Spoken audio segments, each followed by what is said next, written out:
Merci pour l'invitation tout d'abord. Bonjour à tous. Encore merci pour LBS pour cette invitation. Bonjour à tous les étudiants qui sont également présents. Bonjour à tous mes confrères qui sont là avec moi aujourd'hui. Mon approche, elle sera un peu différente de celle de Skander et Monam parce que je vais essayer plutôt de vous parler de ce que je suis en train de faire dans le métier de conseil et quel type de valeur ajoutée nous sommes en train, en fait, de présenter au pays, au gouvernement avec qui nous travaillons. Donc, je ne vais pas juste parler de l'expert comptable, je vais essayer de sortir de mon expérience, de mon parcours, pour en parler des missions et des missions de conseil qu'on est en train de faire. Donc, je vais essayer d'être plutôt terrain plus que juste la présentation de ce que nous pouvons faire. Tout d'abord, j'ai partagé mon écran. Je ne sais pas si la présentation, vous la voyez sur le share screen ou pas. Vous voyez ma présentation? C'est bon, Nadia, la présentation est… Voilà. Moi, je la vois. D'accord. Donc, je vais essayer tout d'abord de vous parler un peu de mon parcours. On parle de comptabilité. Il y a plusieurs étudiants qui posent certaines questions par rapport au baccalauréat, par rapport aux licences et tout. Moi, mon parcours, il était typique, je vais dire très ordinaire. J'ai commencé avec un bac maths à Sfax. J'ai fait également ma maîtrise en sciences comptables à Sfax pour rejoindre Tunis, comme tout le monde auparavant, surtout pour faire la révision comptable. Mon stage, il a commencé à ma région natale, une année que j'ai passée en fait avec mon père dans son cabinet. Ensuite, peut-être le destin m'a poussé de s'implanter ici à Tunis. J'ai commencé mon stage dans un cabinet local à Tunis pendant 6 mois. Ensuite, j'ai rejoint le cabinet BFC. Donc, depuis 2011, on est en 2020 maintenant, ça fait 10 ans que je suis là, mais avec des statuts un peu différents. Je veux attirer l'attention en fait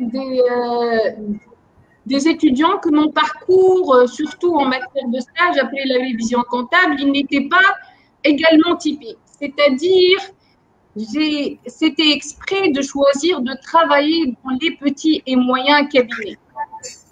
C'était un choix de ma part pour pouvoir avoir la possibilité, l'opportunité de travailler sur plusieurs activités. Comme il a dit Skander, il y a la tenue de comptabilité, il y a le juridique, il y a la partie audit, il y a la partie transaction advisory service. Il y a beaucoup d'activités dans les cabinets d'expertise comptable.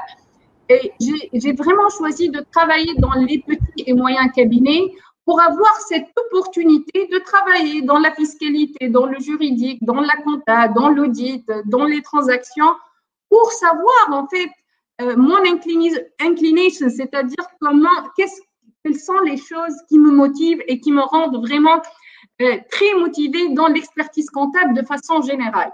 Donc, je recommande vivement les étudiants à faire leur diagnostic, leur étude SWOT sur le choix. Vous voulez faire de la compta, donc posez-vous les bonnes questions. Qu'est-ce que vous allez faire avec ça? Si vous voulez être expert comptable, quelle valeur ajoutée vous pouvez donner? Quelles sont les forces d'être expert comptable, les faiblesses, les opportunités qui peuvent également se poser, également les menaces.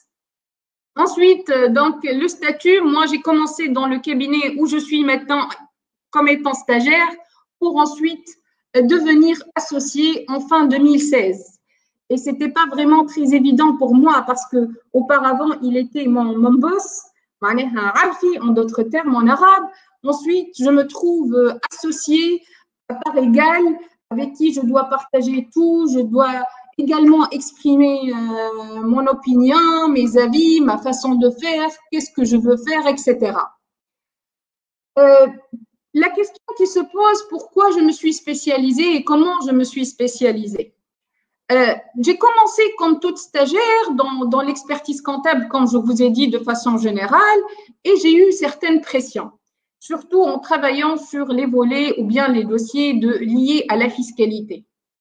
Et en 2013, tellement j'ai eu de la pression, j'ai dit, voilà, je devrais changer de créneau. Donc, j'ai pensé à commencer à travailler dans le conseil, mais quel type de conseil? Auparavant, je n'avais pas cette clarté de chemin comme aujourd'hui. L'idée, c'était de travailler au début dans le contrôle interne, dans les systèmes de contrôle interne. Donc, j'ai commencé, comme il a dit Skander, dans des missions ordinaires d'élaboration de manuels, de revues organisationnelles, etc. Ensuite, j'ai évolué dans le temps à travers les certifications internationales que vraiment j'ai travaillé là-dessus de façon très sérieuse. J'ai mis comme objectif d'être certifié à partir de 2018 au moins 2 certifications internationales chaque année, ce qui m'a permis vraiment d'évoluer. Donc, j'ai commencé du contrôle interne vers l'audit interne, ensuite vers le risk management. Je me trouve ensuite dans la gouvernance pour enfin travailler aujourd'hui dans des missions, on va dire des projets, des méga-projets liés à l'IT et également au public policy. Donc, les premières années, quand j'ai commencé à me spécialiser dans tout ce qui est organisationnel, j'ai travaillé en Tunisie. Et c'est à partir à peu près de 2016-2017 que j'ai commencé une première mission de risk management en Côte d'Ivoire avec une entreprise publique ivoirienne. À travers cette mission, j'ai eu l'opportunité de faire une autre mission liée au plan stratégique de cette même entreprise publique ivoirienne. C'était le secteur minier. C'était un secteur un peu particulier. Même nous, en tant que professionnels tunisiens, nous ne sommes pas habitués à travailler dans les mines. Bien sûr, quand on travaille sur le local, donc le secteur minier, ce n'est pas un secteur stratégique chez nous. Donc, je me suis investie et travaillé sur les normes liées aux mines. J'ai essayé de consulter les organisations internationales liées au secteur minier pour pouvoir comprendre mieux ce secteur. Ensuite, le gouvernement ivoirien, il m'a proposé de travailler avec eux sur une étude de partenariat public-privé avec les Chinois sur la consommation de la manganèse en Côte d'Ivoire. Et c'était vraiment ma première mission de sortir de ma zone de confort complètement. Je me suis trouvée dans de nouveaux secteurs, dans de nouvelles missions liées au public policy, les politiques publiques, liées également à l'aspect public de façon générale, qu'auparavant, je n'avais pas vraiment travaillé là-dessus. À travers cette mission, j'ai eu l'occasion également de participer avec toute l'équipe au sein du cabinet pour une mission stratégique pour le gouvernement au profit du gouvernement béninois. Et c'est notre cabinet tunisien, avec un partenariat fait avec une start-up tunisienne. Donc, pendant les années 2019-2020, on a travaillé sur l'organisation du gouvernement béninois pour la mise en place de ce qu'on appelle la signature électronique, donc qui sera universelle cette année au niveau de la République du Bénin. C'est-à-dire le Bénin, à partir de l'année 2021, et plus particulièrement dans 3 mois à peu près, donc fin décembre, ils vont lancer ça. Le gouvernement, il va travailler sur la signature électronique, c'est-à-dire le citoyen, les entreprises, toute personne qui devrait signer un document en relation avec l'État, il sera effectué via la signature électronique. Donc, c'est nous-mêmes qui ont déjà changé les décrets au sein du pays, qui ont travaillé sur l'organisation de l'organe de confiance avec le gouvernement et la présidence de la République. Et là, je vous raconte ça parce que pour nous, c'était une motivation extraordinaire. On a compris comment on peut vraiment créer de la valeur pour les pays à travers des missions qui créent de la richesse, qui créent du changement, qui créent du progrès pour les nations de façon générale. On a eu également l'occasion de travailler en 2020 avec la Banque mondiale. C'était la première fois en Tunisie qu'en tant que cabinet, nous travaillons dans des missions publiques, également sur le conseil en matière de risk management, audit interne, et on a ajouté également le renforcement de capacité, c'est-à-dire tout ce qui est formation. En 2020 également, on était les conseillers du gouvernement comorien en matière de mise en place des processus de gouvernance. Nous avons travaillé également sur le Niger, sur le plan stratégique pour rendre le Niger comme étant le pays de l'économie des conférences en Afrique de l'Ouest. Ce qui fait qu'à travers ce type de mission, nous nous sommes trouvés, je vais dire, volontairement ou involontairement dans les politiques publiques à travers un parcours de comptabilité. On est passé vers l'organisation, les systèmes de contrôle interne, le risk management, la fraude, pour aller ensuite à un volet IT qui est très motivant en matière d'organisation publique de façon générale, pour se trouver enfin dans les études avec les gouvernements, que ce soit de point de vue plan stratégique, que ce soit si le pays peut vraiment atteindre des visions qui sont au préalable conçues. Et sincèrement, ce type de mission nous a vraiment poussé à être plus motivés, à aimer plus notre boulot, parce que nous sommes face au ministre directement. On se trouve, je m'excuse, ça ne passe pas. Voilà, donc on se trouve directement, ces quelques photos, c'est la ministre de l'économie numérique et de digitalisation donc, du Bénin, avec l'équipe qui était de Tunis, avec des officiels du Bénin. Les autres photos, c'est à la présidence de la République également. Donc, on s'est trouvé dans des situations d'échange, de communication avec les officiels, avec les hauts cadres, pour pouvoir vraiment créer de la valeur. Vraiment, c'était extraordinaire de voir une ministre qui dit, voilà, vous êtes en train de dessiner le destin de notre pays. Vous êtes en train vraiment de nous aider à faire un changement, un saut numérique extraordinaire. Et nous continuons à travailler avec eux de nouvelles perspectives, de nouveaux projets pour pouvoir aider ces pays à se développer et vraiment à devenir des pays de l'économie. Bon, la vision du Bénin, par exemple, c'est de devenir le pays de l'économie numérique de référence. Également, à travers mon boulot, pourtant, je ne suis pas du type que, voilà, je parle trop, je fais, mais j'ai eu quand même la chance d'être élue la femme la plus entrepreneur en Afrique en 2020. Donc, ce prix-là, il m'a aidé d'être plus visible sur le continent africain. Et d'ailleurs, à travers ce prix-là, j'étais également élue parmi les 365 femmes les plus influentes dans le monde arabe.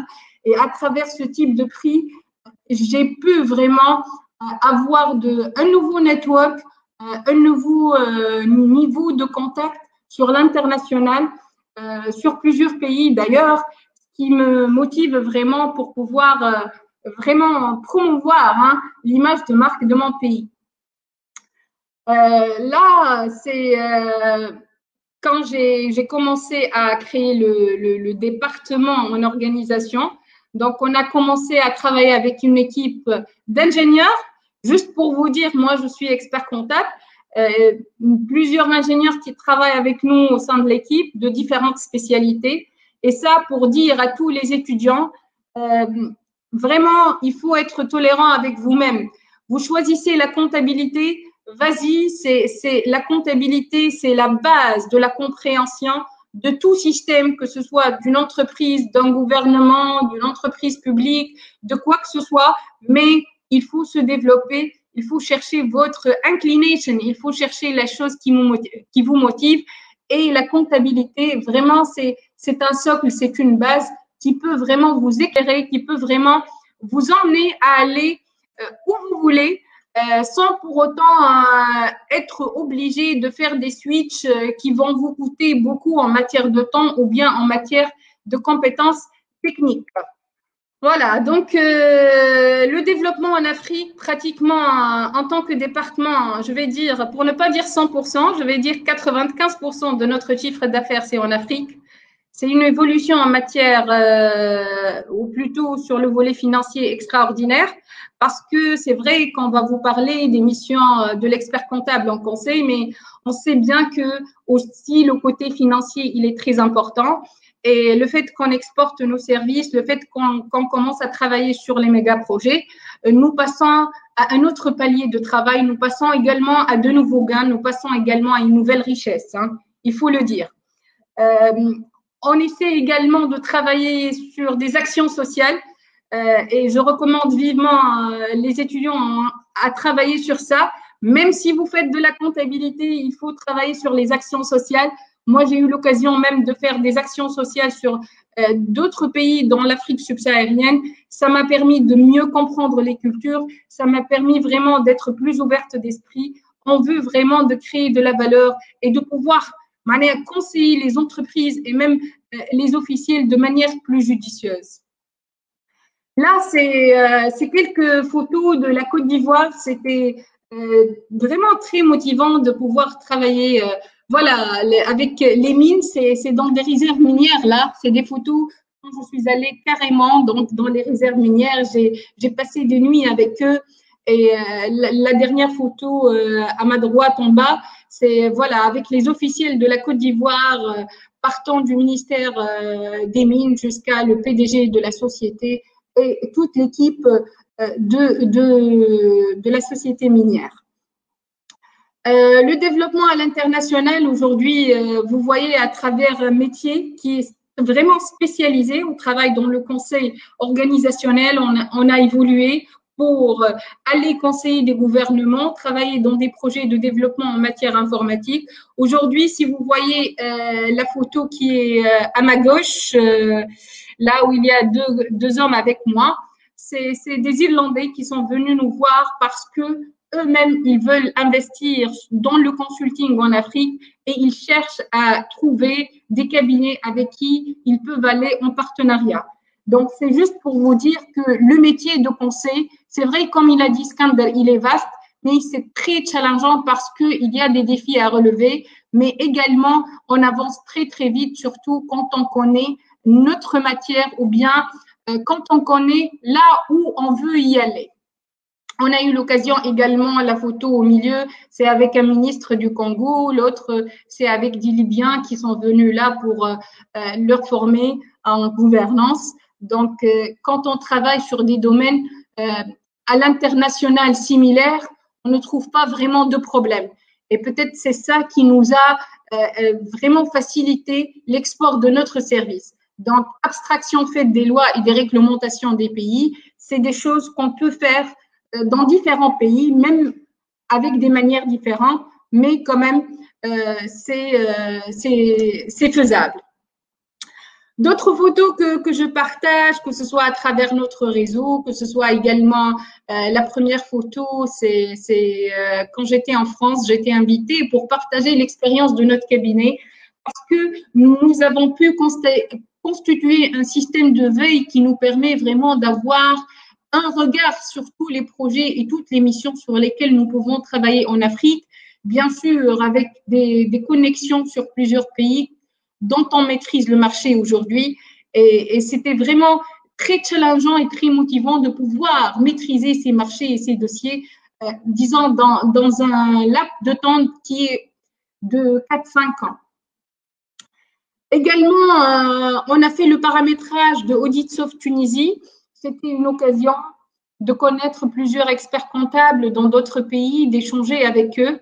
Tout ça nous a permis vraiment d'avoir une nouvelle ouverture d'esprit, d'anticiper et surtout de commencer à penser l'expert comptable comme un simple dirigeant, c'est-à-dire il a des missions, il a de l'innovation, de nouveaux services qu'il doit vraiment offrir à sa clientèle pour pouvoir créer de la valeur et pour pouvoir également suivre l'évolution internationale qu'on est en train de vivre.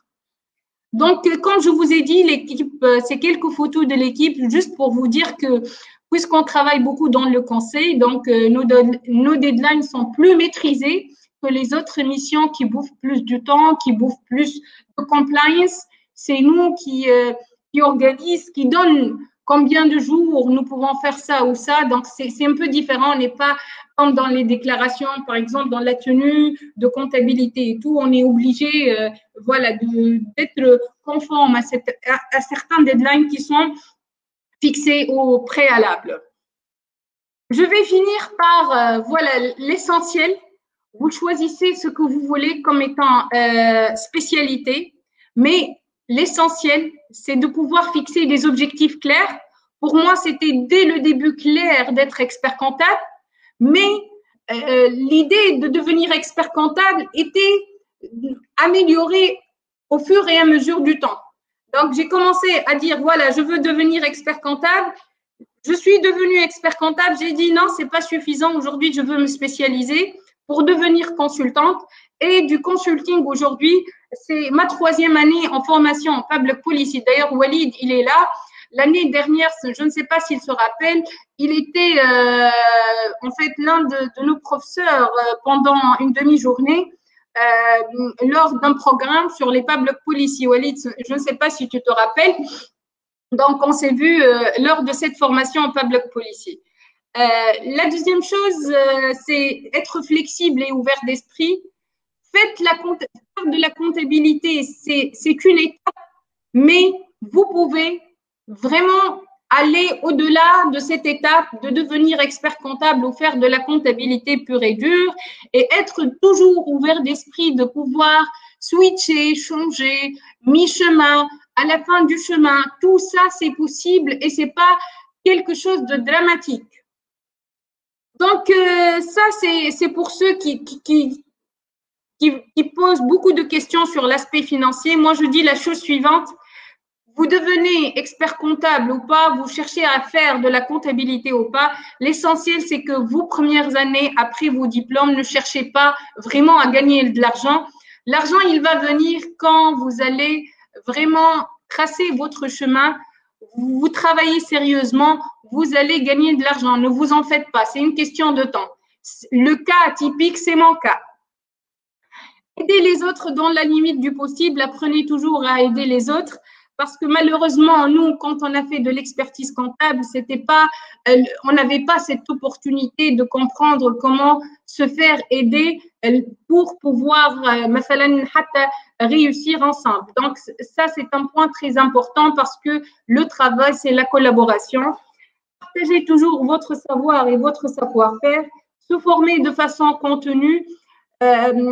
Croyez-moi, pour moi, la certification, c'est un élément c'est de mon travail. Donc, je ne peux pas avancer sans se certifier. Je ne peux pas passer d'une mission à une autre sans pouvoir le pallier, surtout, hein, sans pouvoir se certifier, que ce soit moi-même ou même mon équipe. Construire des relations solides avec vos amis au niveau de l'université, c'est très important. Ça, on n'apprend pas de ça dans la comptabilité, mais les soft skills sont très importants pour devenir un expert comptable, que ce soit consultant ou bien un expert comptable traditionnel dans la mission. Et il faut toujours travailler sur le développement de votre network.